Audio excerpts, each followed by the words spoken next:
Georges Razouel, le président malgache, s'est exprimé sur les réseaux sociaux. Il appelle ses ressortissants à respecter la Constitution, rejetant de fait les appels à sa démission, ceux entendus dans les rues depuis le 25 septembre, un mouvement de contestation dont il est la principale cible et que l'armée a rallié le week-end dernier. D'après nos confrères de RFI, il aurait été exfiltré par un avion militaire français sans confirmer l'information. Emmanuel Macron fait part ce soir de sa grande préoccupation sur la situation sur l'île. Les derniers points, les derniers détails avec Gaël Borgia.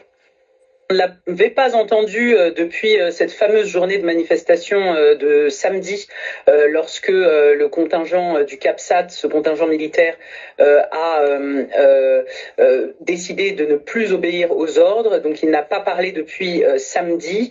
Ce qu'il faut retenir de cette allocution, eh bien, c'est qu'elle ne permet pas de le localiser, puisqu'il a utilisé un arrière-plan virtuel. Il a néanmoins confirmé qu'il n'est plus à Madagascar. Il a dit avoir dû quitter le pays pour des raisons de sécurité. Il a invoqué une tentative d'intrusion dans le palais présidentiel, une tentative de meurtre sur sa personne, mais à part cela, le discours était plutôt sans surprise.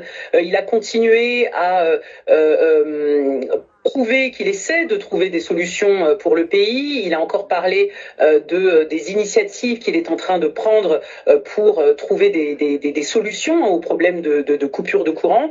Il a dit avoir fait appel à des pays amis qui devraient envoyer des groupes électrogènes à Madagascar. Et il a aussi évoqué l'amnistie pour plusieurs prisonniers politiques, mais aucune allusion à une quelconque démission et aucune allusion à sa présumée exfiltration par la France.